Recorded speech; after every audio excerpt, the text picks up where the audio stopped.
खेड शहरातील प्रस्तावित बहुउद्देशीय व्यापारी संकुलाला शिक्षण महर्षी आणि माजी आमदार तुबा कदम यांचं नाव देण्याचा निर्णय घेण्यात आला आहे। खेड नगर परिषदेच्या तिसऱ्या सर्वसाधारण सभेत हा नामकरणाचा निर्णय घेण्यात आला।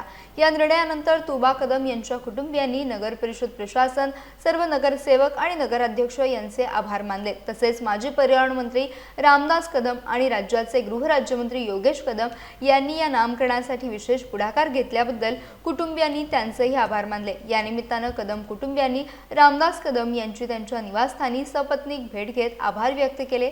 तुबा कदम यांच्या कार्याच्या स्मृती जपण्यासाठी त्यांच्या नावाने उभे राहणारे हे बहुउद्देशीय व्यापारी संकुल महत्त्वाचे ठरणार आहे। त्यांच्या कार्याची आठवण खेड शहरातील नागरिकांना कायम राहावी अशी भावना कुटुंबियांनी व्यक्त केली। सर्वात प्रथम धन्यवाद, कारण शिक्षण महर्षी तुबा कदम साहेब म्हणजे या खेड तालुक्याचे लोकप्रतिनिधी 8 वर्ष त्यांनी सभापतीपद या खेड तालुक्याचं भोगलेलं आहे। त्याचप्रमाणे 10 वर्ष त्यांनी आमदार म्हणून या जनतेची सेवा केलेली आहे आणि ग्रामीण भागातील वेगळ्या अडचणी सोडवण्याचा त्यांनी नेहमीच प्रयत्न केला। शिक्षण खात्यामध्ये, शिक्षण भागामध्ये कुणबी शिक्षण प्रसारक संस्था उभ्या करून ग्रामीण भागातल्या विद्यार्थ्यांना शिक्षणाचं दार खुलं केलं। अशा या त्यांच्या कार्याचा गौरव हे माजी पर्यावरण मंत्री, शिवसेना नेते आदरणीय रामदासभाई कदम हे आम्ही जेव्हा त्यांना भेटायला जात होतो तर ते या दादांच्या कार्याचा गौरव नेहमीच करायचे आणि ते नेहमीच म्हणायचे की आम्हाला अशा प्रकारचं काहीतरी काम, दादांचं नाव जे राहील असं करायचं आहे।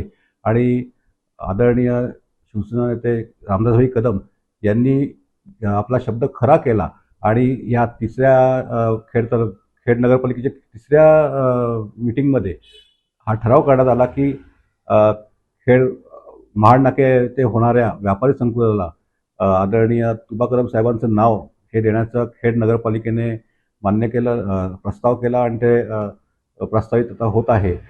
तर या संदर्भात आदरणीय रामदासभाई कदम, गृहराज्यमंत्री योगेशदा कदम आणि खेड नगरपालिकेचे सर्व नगरसेवक, युतीचे नगरसेवक या सर्वांचं आम्ही कदम कुटुंबियांतर्फे मनपूर्वक आभार व्यक्त करतो।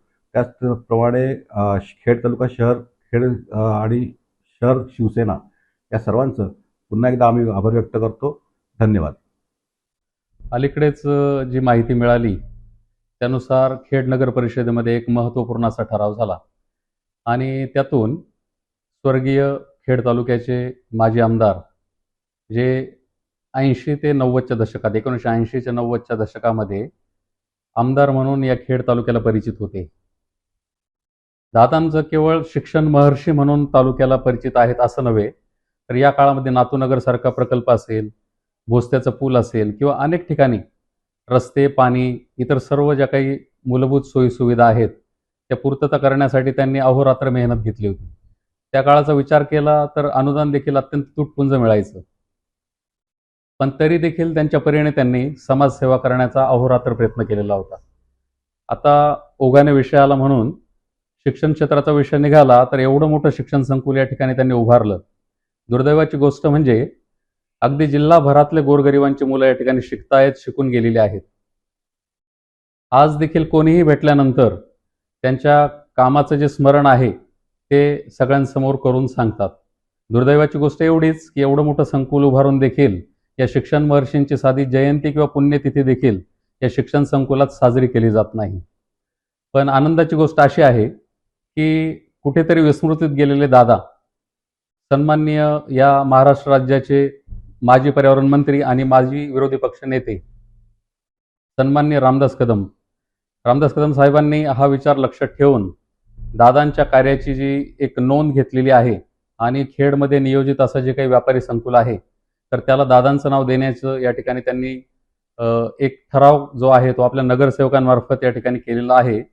तर खरंच मनापासून आमच्या कुटुंबियांच्या वतीने आम्हाला खूप आनंद झालेला आहे असं या ठिकाणी मी नक्कीच सांगेल।